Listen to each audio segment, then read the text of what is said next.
Dans la villa élégante de Lyon, un cri aigu brisait le silence du matin. « Ça fait mal, ça fait mal !» Geneviève, 6 ans, pleurait en tenant sa main contre sa joue.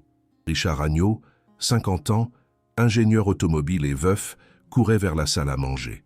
Encore, sa voix était épuisée, frustrée. C'était le 3e matin cette semaine. « Qu'est-ce qui fait mal, ma chérie ?» Geneviève pointait sa bouche. Les dents, elles brûlent. Ce n'était pas la première fois. Depuis 3 mois, les jumeaux Léo et Geneviève souffraient de maux de dents mystérieux. Une douleur qui migrait. Un jour la molaire, le lendemain l'incisive, sans schéma, sans logique. Docteur Isabelle Verdi, 38 ans, nutritionniste pédiatrique et fiancée de Richard, entrait rapidement. « Pauvre petite », disait-elle d'une voix douce. « C'est encore la dent ?» Elle s'agenouillait devant Geneviève. Laisse Isabelle regarder. Elle ouvrait la bouche délicatement, regardait avec une lampe torche. Je ne vois rien. Aucune rougeur, aucun gonflement. Elle regardait Richard. Peut-être qu'il est temps de consulter un neurologue, ça pourrait être une névralgie du trijumeau. Richard soupirait lourdement. Un neurologue serait le 11e spécialiste en 3 mois. Et aucun n'avait rien trouvé. Marie-Rose, 63 ans, nouvelle gouvernante engagée 2 semaines plus tôt, observait depuis le coin de la cuisine. Elle voyait tout. Comment Geneviève pleurait sincèrement. Comment Isabelle semblait attentionnée, mais il y avait quelque chose que Marie n'arrivait pas encore à définir. Mais l'instinct disait « Regarde, fais attention, il y a quelque chose qui ne va pas ». Marie venait d'Auvergne. Elle avait passé sa vie à cuisiner. Elle comprenait la nourriture, elle comprenait la bouche, elle comprenait la douleur qui venait en mangeant. Et cette douleur avait un schéma étrange. Léo, frère jumeau de Geneviève, était assis à table regardant le petit déjeuner avec peur. Tartines, confiture, yaourt, des choses douces. Mais lui aussi avait eu une crise hier soir pendant le dîner, en mâchant des pâtes. Soudain, il avait crié et recraché la nourriture. « Ça fait mal, quelque chose fait mal !» Richard avait vérifié la nourriture. Rien, pas d'os, pas de coquille, rien de dur. Juste des pâtes tendres avec de la sauce tomate. Mais Léo jurait. Ça brûlait, comme de petites aiguilles. Les médecins disaient que c'était de l'imagination, psychosomatique, le deuil de la mère morte 1 an plus tôt. Mais Marie ne croyait pas que c'était de l'imagination. Elle avait vu trop d'enfants dans sa vie. Elle avait élevé 4 enfants à elle. Et elle savait, les enfants n'inventent pas la douleur comme ça. Pas les 2. Pas pendant des mois. Pas avec un schéma aussi cohérent. Il y avait une cause physique. Il devait y en avoir. Mais où? Tous les examens étaient négatifs. Radiographie panoramique, scanner, IRM dentaire. Rien. Aucune carie. Aucune infection. Aucun abcès. Des gencives parfaitement saines, des dents impeccables. C'est un mystère médical, avait dit le dernier dentiste la semaine dernière. Isabelle préparait un smoothie spécial. Geneviève, ma chérie, ça ne fera pas mal. C'est froid. Ça va calmer ta bouche. Geneviève buvait avec reconnaissance. La douleur semblait diminuer avec le froid. Isabelle regardait Richard avec une expression de patience héroïque. Pauvre petite, elle est si courageuse. Richard posait sa main sur l'épaule d'Isabelle. Je ne sais pas ce que je ferais sans toi, tu es la seule qui arrive à les faire manger. Isabelle souriait modestement. C'est mon travail, comme nutritionniste et comme quelqu'un qui les aime. C'était un moment parfait, touchant. Mais Marie, en observant, ressentait quelque chose, un malaise, dans la façon dont Isabelle regardait les enfants quand elle pensait que personne ne la voyait. Dans les jours suivants, Marie observait le schéma. La douleur venait toujours pendant ou après les repas, jamais pendant la nuit, jamais le matin avant le petit déjeuner, toujours associée à la nourriture. Peut-être une allergie, avait suggéré un spécialiste, mais les tests d'allergie étaient négatifs. Peut-être une sensibilité à la température, avait dit un autre. Mais la douleur venait avec de la nourriture chaude et froide. Ça n'avait pas de sens. À moins que Marie réfléchissait. Qu'est-ce qui était cohérent à chaque repas? Qu'est-ce qui était toujours présent? La réponse vint en observant Isabelle préparer le dîner. Isabelle était méticuleuse avec la nourriture des enfants. Ils ont besoin d'une nutrition parfaite, disait-elle toujours.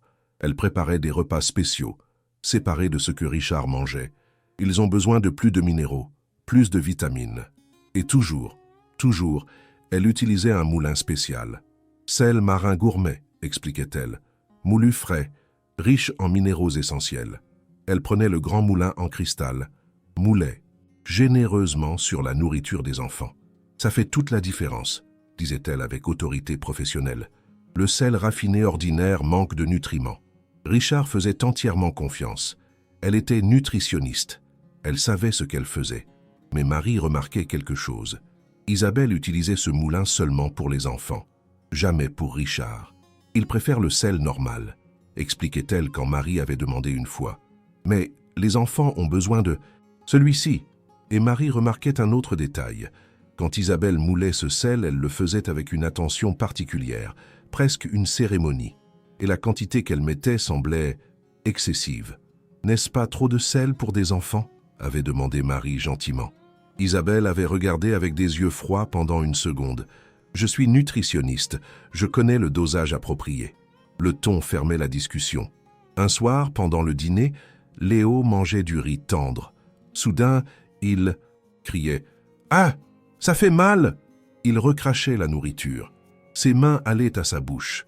Des larmes coulaient. Isabelle accourait. « Léo, mon chéri, qu'est-ce qui s'est passé ?» Elle vérifiait la nourriture qu'il avait recrachée. Rien de visible. « Pauvre garçon, peut-être que la dent empire. Nous devons voir un spécialiste demain. » Mais Marie, en ramassant l'assiette, regardait attentivement la nourriture recrachée, à la lumière, et elle voyait quelque chose, minuscule, brillant, comme du cristal? Non, impossible. Ça devait être juste un grain de sel reflétant la lumière. Mais le soupçon se plantait. Cette nuit-là, Marie ne pouvait pas dormir. Elle pensait au schéma. La douleur pendant les repas, toujours après qu'Isabelle moulait ce sel spécial. Isabelle qui insistait pour que seuls les enfants mangent ce sel. Isabelle qui semblait satisfaite quand les enfants souffraient. Non, Marie secouait la tête. Elle imaginait des choses. Isabelle était une professionnelle médicale, la fiancée de Richard. Pourquoi ferait-elle du mal aux enfants délibérément? C'était absurde, mais l'instinct, affiné par 63 ans de vie, murmurait « Ce n'est pas absurde. Vérifie. Contrôle. Regarde ce moulin. » À 2 heures du matin, Marie se levait. Elle ne pouvait plus résister. Elle devait savoir. Elle descendait les escaliers silencieusement, allait dans la cuisine. La lumière de la lune entrait par la grande fenêtre. Elle voyait le moulin sur le comptoir, ce moulin en cristal qu'Isabelle utilisait seulement pour les enfants. Marie s'approchait.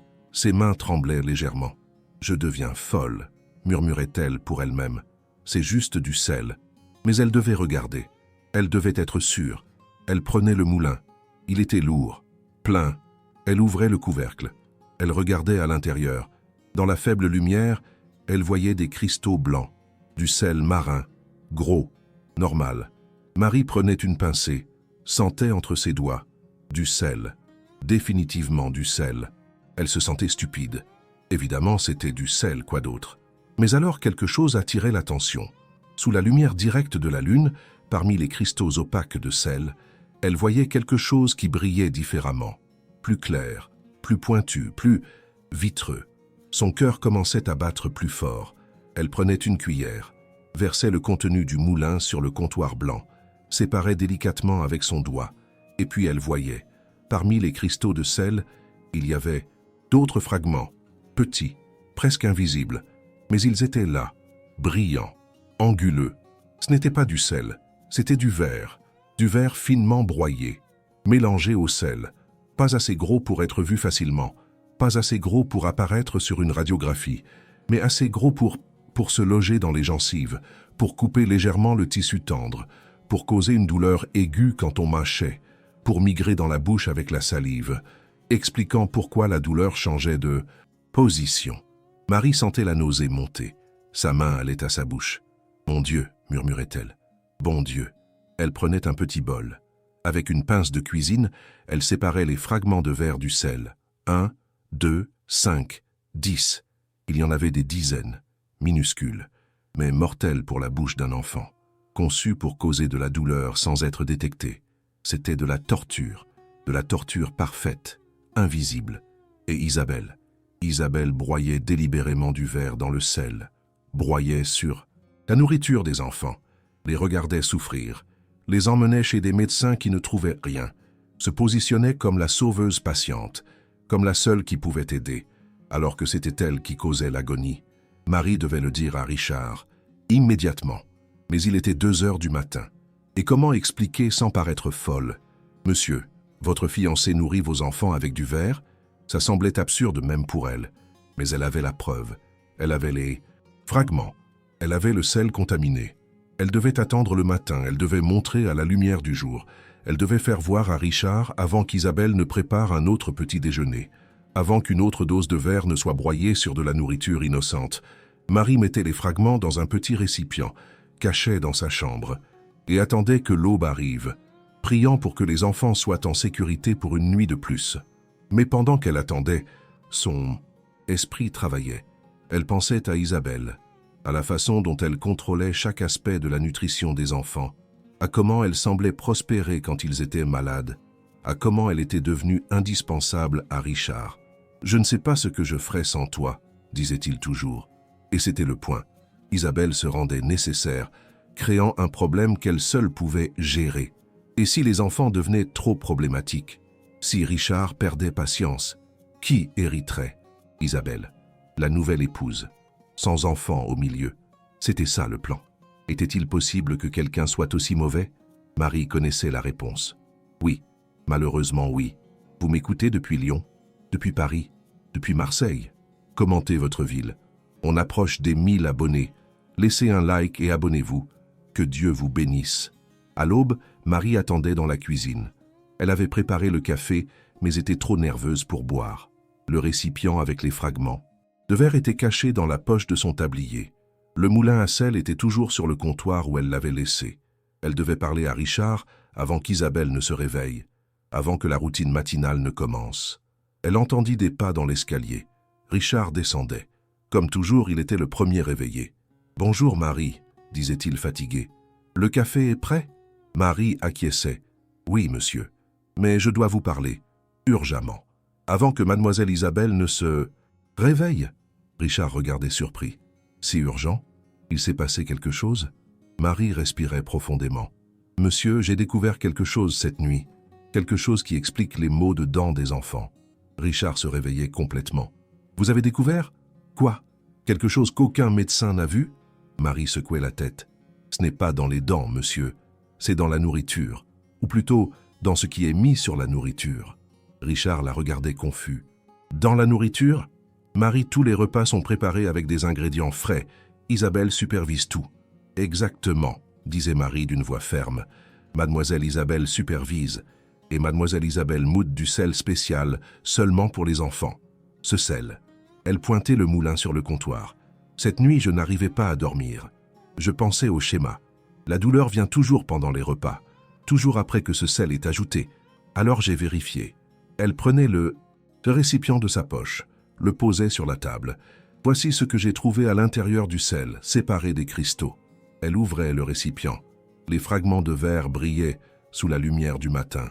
Richard regardait. Il ne comprenait pas immédiatement. « Qu'est-ce que c'est ?»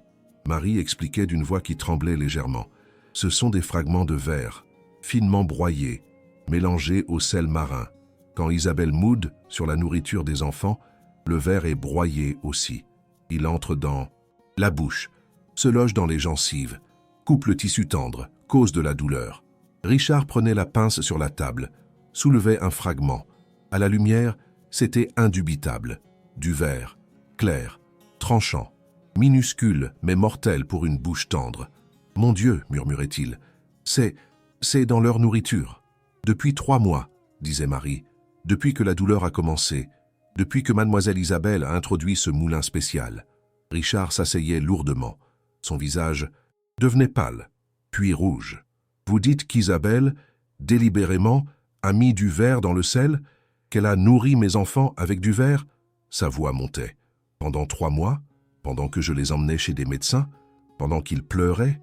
Marie acquiesçait tristement. « Oui, monsieur, c'est la seule explication.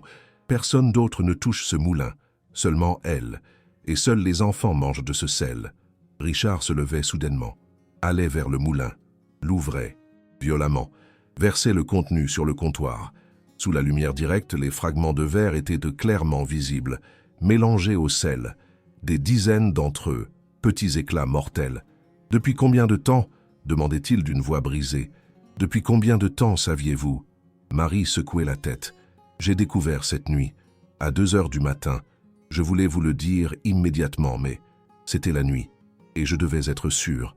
Alors j'ai séparé les fragments. J'ai attendu. L'aube !»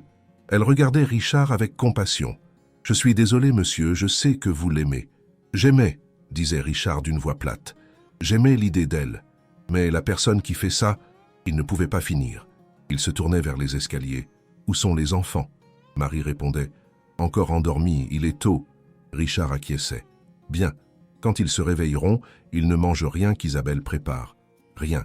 Vous préparez le petit déjeuner, normal, sans ce sel. »« Maudit !» Marie acquiesçait. « Certainement, monsieur. » Richard regardait le récipient avec les fragments. « Je garde ça. C'est une preuve. J'appelle la police après lui avoir parlé. » Mais à ce moment-là, ils entendirent une voix dans le couloir. « Richard, tu es déjà réveillé ?» Isabelle descendait les escaliers, vêtue d'une tenue de sport élégante, cheveux parfaits, sourire parfait. Elle entrait dans la cuisine. « Bonjour, chérie. » Et Marie. Elle remarqua le moulin sur le comptoir avec le contenu versé. « Qu'est-ce qui se passe ici? Pourquoi le sel est renversé ?» Son visage changeait légèrement, de l'inquiétude apparaissait. Richard la regardait, vraiment la regardait, voyant pour la première fois cette femme qui pendant 6 mois avait vécu dans sa maison, qui avait préparé chaque repas pour ses enfants, qui avait pleuré avec lui quand il souffrait. Tout avait été du théâtre. « Isabelle, » disait Richard d'une voix dangereusement calme, « je dois te montrer quelque chose. » Il pointait, le récipient sur la table. « Marie a découvert ceci cette nuit, dans ton moulin spécial, celui que tu utilises seulement pour les enfants. » Isabelle s'approchait, regardait le récipient. Son visage devenait pâle, mais elle essayait de se contrôler. « Qu'est-ce que c'est ?» Sa voix était prudente. « On dirait des fragments ?» Richard parlait lentement, comme s'il contrôlait sa colère. « Ce sont des fragments de verre, broyés, mélangés au sel marin, dans ton moulin, que tu mous sur la nourriture de mes enfants, chaque repas, pendant 3 mois. » Isabelle reculait. « Je ne sais pas comment ils sont arrivés là. Peut-être que le moulin s'est cassé, peut-être que le verre venait du récipient, mais le mensonge était faible. » Richard levait le moulin. « Ceci est du cristal, solide. Il ne se casse pas comme ça. Et même s'il s'était cassé, pourquoi tu ne l'as pas remarqué? Tu es nutritionniste, tu es méticuleuse, tu vérifies chaque ingrédient. » Isabelle cherchait une autre. « Excuse. Peut-être que le sel était contaminé quand je l'ai acheté. Je devrais dénoncer le fabricant. »« Ça suffit !» criait Richard. Sa voix était un tonnerre qui faisait trembler les fenêtres. Assez de mensonges, assez de manipulations. Il avançait vers Isabelle. « Pendant 3 mois, mes enfants ont pleuré, ont crié de douleur, ont refusé de manger, et je les ai emmenés chez 11 spécialistes. 11. Radiographie, scanner, examen après examen. Et personne ne trouvait rien, parce que le problème n'était pas dans les dents. Il était dans la nourriture que tu préparais, dans le sel que tu broyais, dans le verre que tu mettais délibérément. » Isabelle commençait à pleurer. « Richard, tu dois comprendre. J'étais stressé. Les enfants étaient difficiles. Tu quoi ?» interrompait Richard. « Tu les as torturés à cause du stress? C'est ton excuse ?» Il se tournait.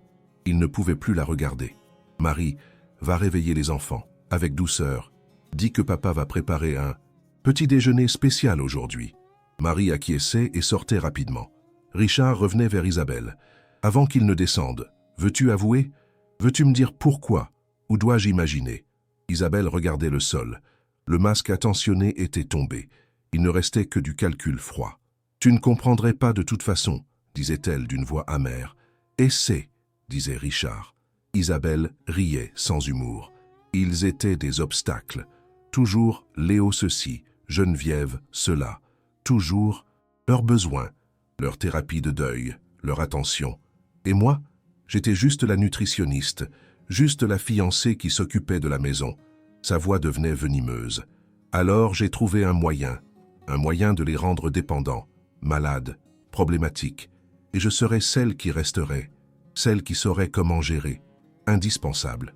Elle regardait Richard avec des yeux durs. Et ça marchait. Tu me disais chaque jour, « Je ne sais pas ce que je ferais sans toi. » Richard sentait la nausée. « Tu es un monstre. » J'ai amené un monstre dans la vie de mes enfants. Isabelle haussait les épaules. Je suis pragmatique. Je voulais une vie sûre. Tu es riche. Mais les enfants étaient au milieu. Toujours au milieu. C'était un aveu si froid, si calculé que Richard restait sans voix. Sors, disait-il finalement. Prends tes affaires et va, maintenant. Isabelle riait de nouveau. Et si je refuse? Tu appelles la police? Avec quelles preuves? Des fragments dans le sel? Je pourrais dire que c'était une contamination, que je ne savais pas. Tu viens d'avouer, disait une voix calme depuis la porte. Marie était revenue. J'ai tout entendu. Et monsieur, les enfants ont entendu aussi. Derrière Marie, Léo et Geneviève se tenaient en pyjama. Visage pâle, grands yeux. Ils avaient entendu. Tout. Isabelle réalisait. Elle avait trop parlé librement. Les enfants ne comprennent pas, commençait-elle. Mais Geneviève interrompait d'une petite voix mais claire. Je comprends. Tu as mis des mauvaises choses dans notre nourriture, pour nous faire mal, pour faire croire à papa qu'on était malade. Léo ajoutait, et on croyait que c'était notre faute, que nos dents étaient cassées. Richard s'agenouillait devant ses enfants. Ce n'est pas votre faute. Ça ne l'a jamais été. Quelqu'un de méchant vous a fait mal, mais maintenant c'est fini. Je promets. Il se levait. Regardait Isabelle avec un mépris total. Tu as entendu les enfants. Ils ont compris. Ils peuvent témoigner. Maintenant sors, ou j'appelle la police immédiatement. Et alors ce ne sera pas juste une expulsion. Ce sera une arrestation pour torture de mineurs, empoisonnement, abus aggravés. Isabelle voyait que c'était fini. Elle attrapait son sac. Ces enfants vont te ruiner, crachait-elle en allant vers la porte, comme leur mère te ruinait avec ses faiblesses. C'était la dernière erreur. Richard se déplaçait vite. Il attrapa Isabelle par le bras, pas fort, mais fermement. Ma femme était une sainte. Et mes enfants ont survécu à la perte de leur mère et à ta cruauté. Ils sont plus forts que tu ne le seras jamais. Il ouvrait la porte. Maintenant va. Si je te vois encore sur cette propriété dans 5 minutes, je n'appelle pas la police. J'appelle les journalistes. Et je raconte exactement ce que la nutritionniste pédiatrique célèbre a fait à des enfants innocents. On verra comment va ta carrière après. Isabelle pâlissait. Sa réputation professionnelle était tout ce qu'elle avait. Elle courait vers la voiture. En 3 minutes, elle avait disparu. Richard fermait la porte, se tournait vers les enfants. Léo et Geneviève le regardaient avec des yeux pleins de questions. « Papa » demandait Léo. « Nos dents sont vraiment en sécurité maintenant. » Richard s'agenouillait à nouveau. « Oui, complètement en sécurité. Et aujourd'hui, on va chez un bon dentiste. Pas pour soigner, mais pour vérifier s'il reste du verre dans la bouche. Et s'il y en a, on l'enlève. Tout. » Geneviève touchait sa joue. « Ça ne fera plus mal. » Richard secouait la tête. « Plus jamais. Je promets. » Vous croyez que l'observation attentive peut sauver des vies? Pensez-vous que l'instinct pratique vaut autant que l'expertise? Laissez un like si Marie vous a inspiré. Abonnez-vous pour la fin émouvante. Maintenant, continuons. Ce matin-là, Richard appela son dentiste personnel, Dr Blanc. « Urgence. Je dois amener les enfants immédiatement. Ce n'est pas une urgence médicale, mais c'est compliqué. » Dr Blanc, qui connaissait la famille depuis des années, sentait l'urgence dans la voix. « Venez tout de suite, le cabinet ouvre dans 1 heure. Je serai là. » Richard remerciait, puis il appelait la police. « Je veux dénoncer un crime. Empoisonnement intentionnel de mineurs. J'ai des preuves physiques et des témoins. » Le détective dit qu'il viendrait après la visite médicale. « Nous avons besoin de documentation dentaire comme partie de la preuve. » Marie préparait un petit déjeuner simple. Tartines, beurre, confiture, lait, pas de sel, pas d'assaisonnement élaboré. Les enfants mangeaient timidement. « Ça ne fait pas mal ?» demandait Geneviève après la première bouchée. « Pas encore. » Elle mâchait lentement, attendant la douleur. Mais elle ne venait pas. Elle regardait papa avec des yeux écarquillés. « Papa, ça ne fait pas mal. » Léo essayait aussi. Tartine tendre, mâchait, attendait. Rien. Aucune douleur aiguë. Aucune brûlure. « C'est un miracle, » disait-il. Mais Richard secouait la tête, tristement. Ce n'est pas un miracle, c'est juste l'absence de torture. Au cabinet du docteur Blanc, Richard expliquait tout. Il montra le récipient avec les fragments de verre. Le dentiste regardait choqué. « Je n'ai jamais rien vu de tel en 40 ans de pratique. C'est du sadisme pur. » Il examinait Léo en premier, avec une lumière forte et des pinces microscopiques. Il vérifiait chaque dent, chaque gencive, et il trouva 3 fragments minuscules, logé dans la ligne gingivale, si petit que personne n'aurait vu sans savoir quoi chercher. Voilà, disait-il en les montrant à Richard. Du verre, exactement comme vous l'avez décrit. Il retirait les fragments délicatement. Léo gémissait légèrement, mais la douleur était minime comparée à ce qu'il avait enduré pendant des mois. Courageux, disait Dr Blanc. Encore 2. Il retirait les 3, les mettait dans un petit récipient stérile. Preuve pour la police, expliquait-il. Puis il examinait Geneviève. Il trouva 5 fragments, plus que Léo. Peut-être parce qu'elle mâche plus lentement, expliquait Dr Blanc. Plus de temps dans la bouche, plus de fragments se logent. Il retirait ceux-ci aussi. Geneviève pleurait légèrement. Mais quand c'était fini, elle touchait ses gencives avec sa langue. Sensation étrange, disait-elle. Mais bien, ça ne brûle pas. Dr Blanc nettoyait les bouches soigneusement. Rinçage antiseptique. Les gencives vont guérir complètement en 1 semaine, assurait-il. Il n'y a pas de dommages permanents. Ils ont eu de la chance. Il regardait Richard sérieusement. Si ça avait continué pendant des années, infection, dommages aux dents permanentes, traumatisme psychologique sévère. Cette femme, il ne finissait pas. Il n'avait pas besoin. Richard comprenait. Il avait sauvé ses enfants. De justesse, grâce à Marie. Je dois tout à ma gouvernante, disait-il. Elle a vu ce que 11 spécialistes n'ont pas vu. Le détective Marini arrivait au cabinet pendant qu'ils étaient encore là.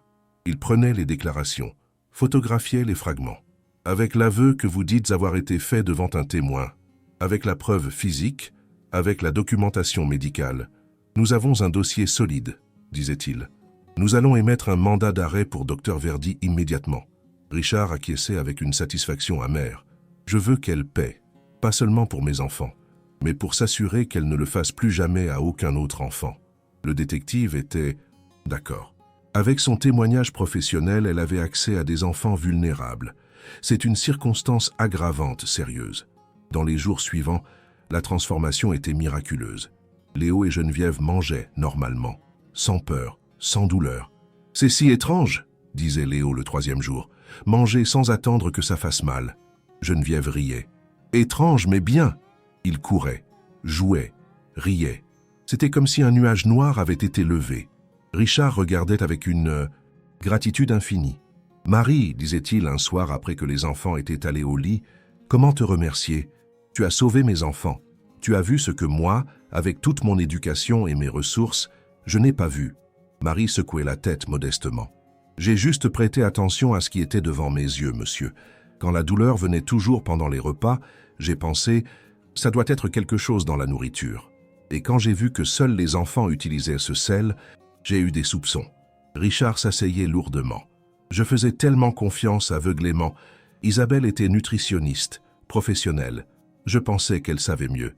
Marie posait une main douce sur son bras. La confiance n'est pas une faiblesse. Mais quand la confiance est trahie, ce n'est pas votre faute. C'est la faute de celui qui trahit. 1 semaine plus tard, Isabelle fut arrêtée. Elle tentait de quitter le pays par l'aéroport de Lyon. Elle avait un billet pour le Brésil, expliquait le détective Marini. Elle fuyait, mais nous l'avons attrapée. Le procès serait dans 4 mois. Les enfants doivent témoigner ? Demandait Richard avec inquiétude. Le détective réfléchissait. Avec l'aveu enregistré par Marie, avec la preuve physique, avec la documentation médicale, probablement pas. Mais si le juge l'exige, nous utiliserons un témoignage vidéo pour les protéger. Richard était soulagé. Bien, ils ont assez souffert. 2 semaines après la découverte, Richard organisa un dîner spécial. Seulement la famille, lui, les enfants, Marie. Je veux dire quelque chose, annonçait-il. Marie, tu n'es plus gouvernante. Tu es, je ne sais pas le bon titre, sauveuse, ange gardien. Marie riait. Je suis ce que j'ai toujours été, quelqu'un qui prend soin. Mais Richard insistait. Le salaire quadruple. Et je veux que tu enseignes à Léo et Geneviève à cuisiner, comme tu cuisines, avec attention, avec amour, pour qu'ils comprennent la nourriture, pour qu'ils sachent toujours ce qui entre dans leur corps. C'était une belle idée. Marie acquiesçait émue. Ce serait un honneur. Je peux enseigner les recettes de ma grand-mère, pâtes faites à la main, pain, des choses simples, mais faites avec soin. Léo et Geneviève applaudissaient. On veut apprendre, disaient-ils ensemble. C'était le début de la guérison. Pas seulement pour les enfants, mais pour Richard aussi, qui apprenait que la protection ne venait pas d'experts coûteux, mais d'attention, d'observation, de croire quand quelque chose ne collait pas, comme Marie avait cru, avait observé, avait agi. Un mois plus tard, Richard reçut un appel d'une revue médicale. « Monsieur Agneau, nous avons entendu parler du cas de vos enfants, du verre dans le sel. C'est extraordinaire. Pouvons-nous faire un article pour éduquer les professionnels médicaux ?» Richard réfléchissait. Seulement si ça aide les autres, si ça enseigne aux médecins à regarder au-delà de l'évident, à considérer les objets quotidiens comme cause possible. Le journaliste était d'accord. Exactement. Quand le diagnostic ignore l'évident, le cas des fragments de verre dans le sel sera le titre. L'article sortit 2 mois plus tard. Il causa une sensation dans la communauté médicale. 3 mois après la découverte, le procès d'Isabelle commença. Richard n'emmena pas les enfants, mais il y alla. Il voulait voir. Il voulait qu'Isabelle voie les conséquences. Dans la salle d'audience, Isabelle était assise en tenue professionnelle, essayant de paraître victime. L'avocat de la défense essayait. C'était une erreur, une contamination accidentelle du produit. Ma cliente ne savait pas. Mais le procureur était impitoyable. Il montra les fragments, des photos des gencives endommagées, le témoignage du docteur Blanc. Ce n'est pas un accident, c'est de la torture préméditée. Elle est nutritionniste, elle sait exactement ce que le verre fait dans la bouche. Le témoignage de Marie fut crucial. Je l'ai entendu. « T'avouer », disait-elle d'une voix ferme. Elle a dit qu'elle voulait rendre les enfants problématiques, qu'ils étaient des obstacles, qu'elle serait indispensable. Le jury regardait Isabelle avec dégoût. Puis vint le témoignage vidéo de Léo et Geneviève, enregistré dans un environnement protégé avec une psychologue pour enfants. Isabelle mettait du sel spécial seulement sur notre nourriture, disait Léo, et après nos dents faisaient mal. Geneviève ajoutait, pendant des mois, je pleurais tous, les jours. Et Isabelle disait que c'était juste dans notre tête. Quand la sentence vint, elle était sévère. 21 ans pour torture aggravée de mineurs, empoisonnement intentionnel, abus de position professionnelle. Elle a trahi la confiance, dit le juge. En tant que professionnelle de santé, elle avait le devoir de protéger. Au lieu de ça, elle a torturé. Elle a utilisé ses connaissances pour causer de la douleur. C'est une trahison que la société ne peut tolérer. Et le fait que c'étaient des enfants qui avaient déjà perdu leur mère rend le crime encore plus odieux. Isabelle fut emmenée en pleurant, mais ce n'était pas des larmes de remords. C'étaient des larmes de colère d'avoir été découverte. Richard sortait du tribunal en ressentant du vide, pas de satisfaction, pas de vengeance, juste de la tristesse pour ce qui aurait pu être, et de la gratitude pour Marie, qui avait tout sauvé.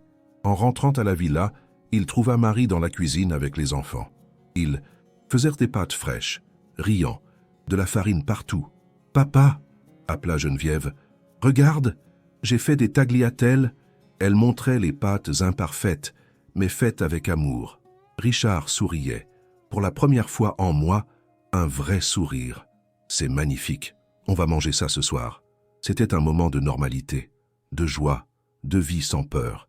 C'était la guérison.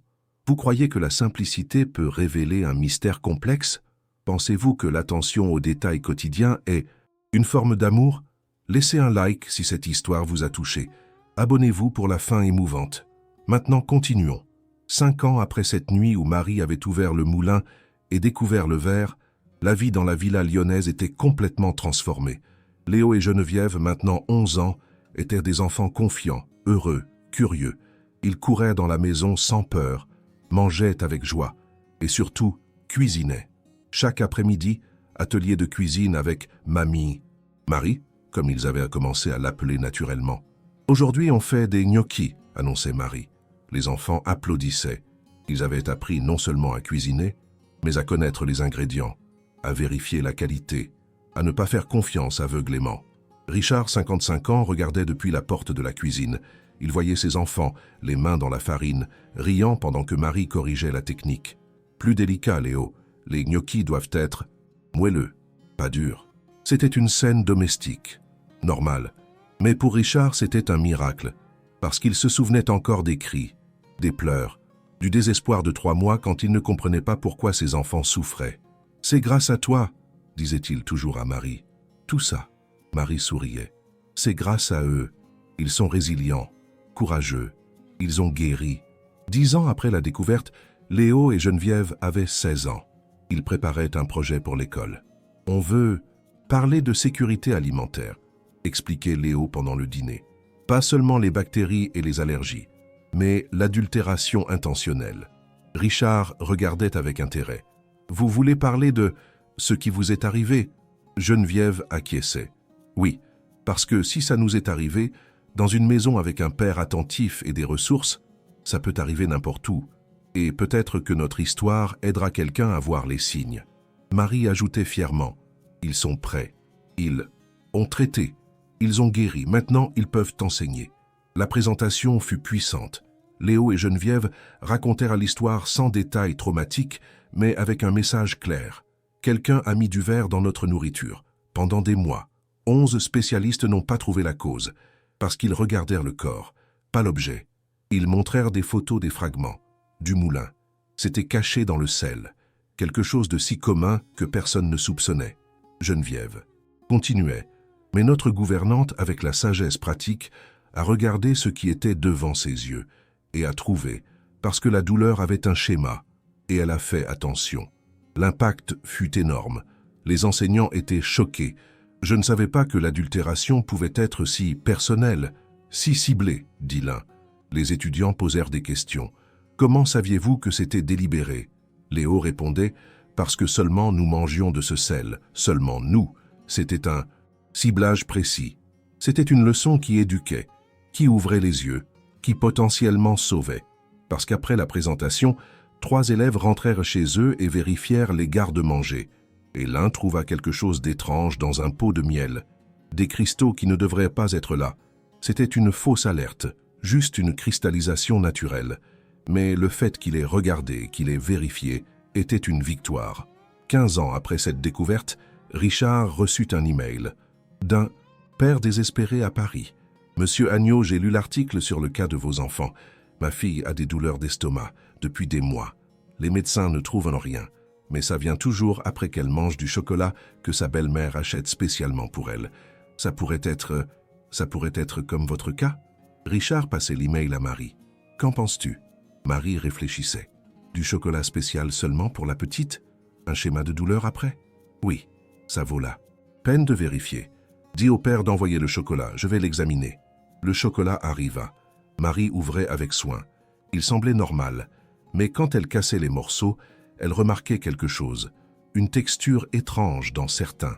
Elle prenait une loupe, et elle voyait. De petits grains blancs, pas du sucre, trop régulier. Elle en prenait un, goûtait avec le bout de la langue. Ça brûlait, amer. Laxatif, annonçait-elle. Des pilules de laxatif broyées, mélangées dans le chocolat.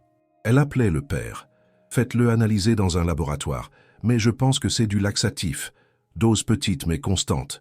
Ça cause des crampes, de la diarrhée, de la douleur, et ça ressemble à un trouble gastro-intestinal. » Le père pleurait de soulagement mêlé d'horreur. « Ma femme, ma nouvelle femme, empoisonne ma fille. » Marie disait gentiment, « Faites-le analyser, confirmez, puis agissez.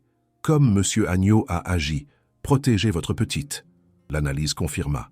Laxatif, en quantité, causant un inconfort chronique, mais pas de dommages immédiatement visibles. Un autre cas de cruauté cachée, une autre belle-mère sadique, mais cette fois, la petite fut sauvée avant, parce que quelqu'un avait appris du cas Agneau, avait regardé l'objet, pas seulement le corps. Le mot se répandit, d'autres parents contactaient, d'autres cas suspects. La fondation Marie-Rose fut formalisée quand les cas atteignirent 50, dédiés à examiner les produits alimentaires quand la douleur chronique infantile n'avait pas d'explication médicale. Nous ne remplaçons pas les médecins, expliquait le matériel.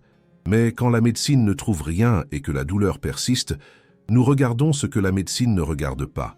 La nourriture elle-même, les ingrédients, l'adultération, la contamination intentionnelle.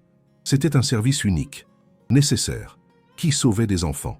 20 ans après cette nuit de découverte, Isabelle fut libérée de prison. Elle avait purgé 21 ans. Elle avait 59 ans. Brisée, changée, elle écrivit une lettre à Richard. « Je ne demande pas le pardon, je sais que je ne le mérite pas, mais je veux que tu saches. Chaque jour en prison, j'ai revécu ce que j'ai fait. J'ai vu les visages de Léo et Geneviève quand ils pleuraient, et la honte est un poids que je porte toujours. Richard montra la lettre à Léo et Geneviève, maintenant 26 ans. Qu'en pensez-vous? Léo réfléchissait. Elle a payé légalement. 21 ans, c'est long. Geneviève ajoutait « Mais on n'a pas à pardonner, et on ne veut pas de contact. » Richard était d'accord. Ils ne répondirent pas. Le chapitre était fermé. 25 ans plus tard, Marie mourut paisiblement à 88 ans, dans la villa qui était devenue un vrai foyer. Richard, Léo, Geneviève, 6 petits-enfants étaient avec elle. « Merci, » murmurait Richard en tenant sa main, « d'avoir regardé dans le moulin, d'avoir cru en ton instinct, d'avoir sauvé mes enfants quand j'étais aveugle. » Marie souriait faiblement. C'était un cadeau que la vie m'a donné, la connaissance de la nourriture, l'attention aux détails. Qui aurait su que ça sauverait des enfants? Elle regardait Léo et Geneviève. « Vous êtes ma fierté, de victimes à protecteurs. C'est une belle transformation. » Elle fermait les yeux. La femme qui avait ouvert le moulin à 2 heures du matin, qui avait vu les fragments briller parmi le sel, qui avait eu le courage d'accuser une professionnelle respectée, qui avait sauvé 2 enfants avec la sagesse de cuisine et le courage de parler.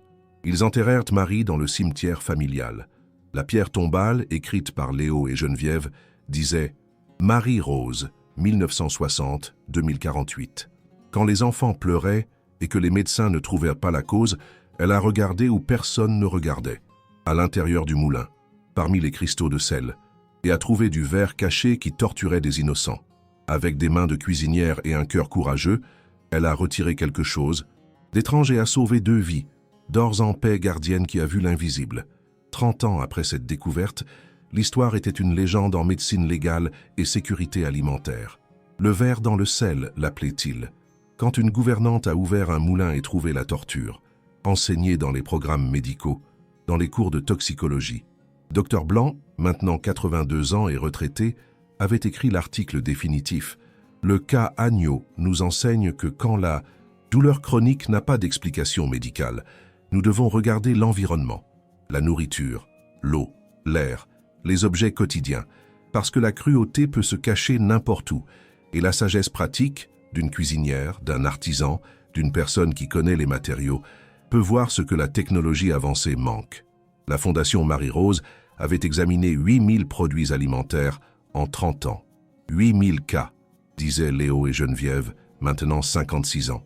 Et directeur, de douleurs inexpliquées. 123 étaient de l'adultération intentionnelle, comme le nôtre. D'autres étaient une contamination accidentelle ou des défauts. Mais tous causaient une souffrance réelle que la médecine traditionnelle n'identifiait pas. Parce que personne ne regardait la nourriture. Tous regardèrent le corps. C'était une leçon qui avait changé les protocoles médicaux.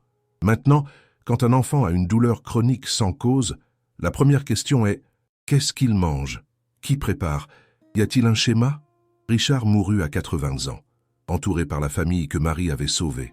Léo, Geneviève, 12 petits-enfants. « Merci », murmurait-il dans ses dernières heures. « Marie, où que tu sois, merci.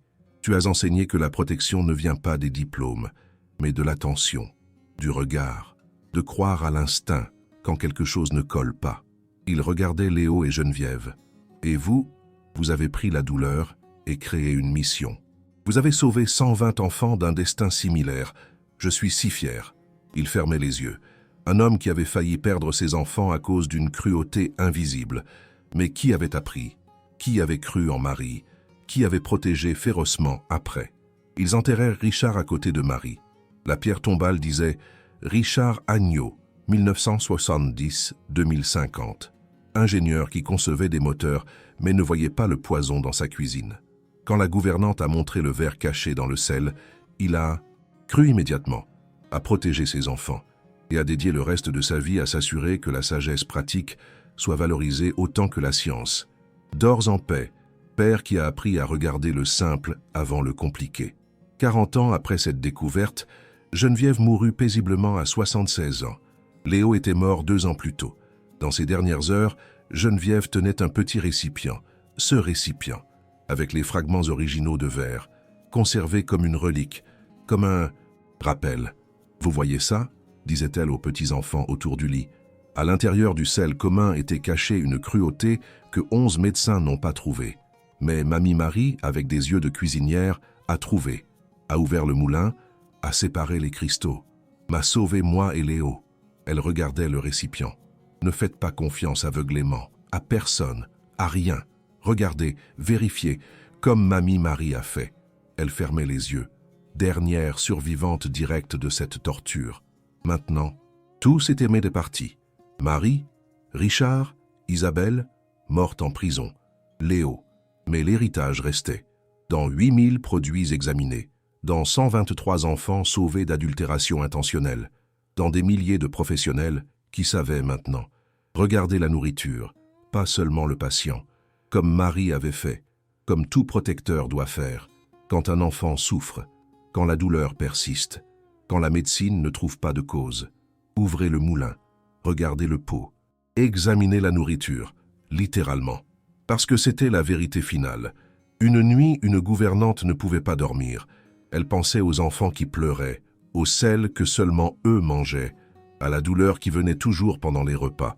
Et elle avait décidé, je vais regarder, avec des yeux de cuisinière, avec la connaissance des ingrédients, avec le courage de soupçonner l'insoupçonnable. Et à 2 heures du matin, elle avait ouvert le moulin, avait regardé dedans. Et parmi les cristaux opaques de sel marin, elle avait vu quelque chose qui brillait différemment. Du verre, finement broyé, délibérément mélangé. La cruauté cachée dans un assaisonnement quotidien.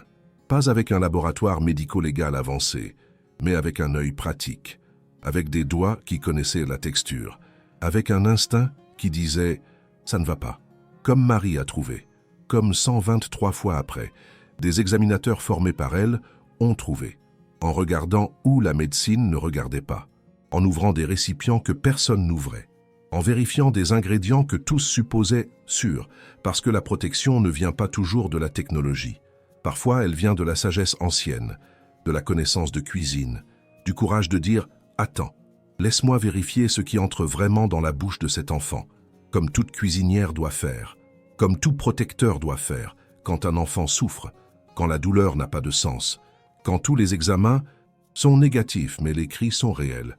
Ouvrez le moulin, regardez dans le pot, séparez les cristaux, examinez à la lumière, comme Marie a fait, comme elle a sauvé 2 enfants, comme elle a changé la médecine, comme elle a inspiré un mouvement, un moulin à la fois, un récipient à la fois, un enfant à la fois, en regardant, toujours en regardant, parce que la cruauté peut se cacher dans l'endroit le plus commun, dans le sel qui assaisonne le dîner, et seul un œil attentif, un cœur courageux, une main experte peut trouver, retirer, sauver. Cette histoire vous a ouvert les yeux. Vous croyez que la sagesse de cuisine peut sauver quand la médecine échoue? Laissez un like si Marie est votre héroïne. Abonnez-vous pour plus d'histoires d'observation qui sauvent. Commentez, je regarderai la nourriture. Si cette histoire a changé comment vous voyez les ingrédients quotidiens.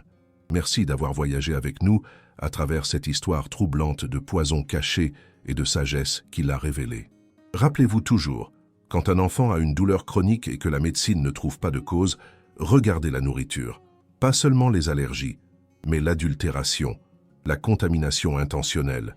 Ouvrez les récipients, examinez les ingrédients, vérifiez qui prépare, quoi prépare, comment prépare, parce que la cruauté peut se cacher dans le geste le plus commun, comme saler la nourriture, et seule l'attention, la vraie attention, peut trouver, comme Marie a trouvé, comme vous. Pouvez trouver. Ouvrez le moulin, séparez les cristaux, regardez à la lumière, protégez. Que Dieu bénisse chaque mari qui a le courage de soupçonner l'insoupçonnable, d'ouvrir un récipient coûteux, de trouver le poison parmi le sel et de le retirer, sauvant des innocents, un repas à la fois. Au revoir, chers amis. À la prochaine histoire de gens ordinaires qui voient l'extraordinaire, de cuisinières qui sauvent avec la sagesse ancienne, de gardiens qui protègent en vérifiant ce que les autres supposent sûr.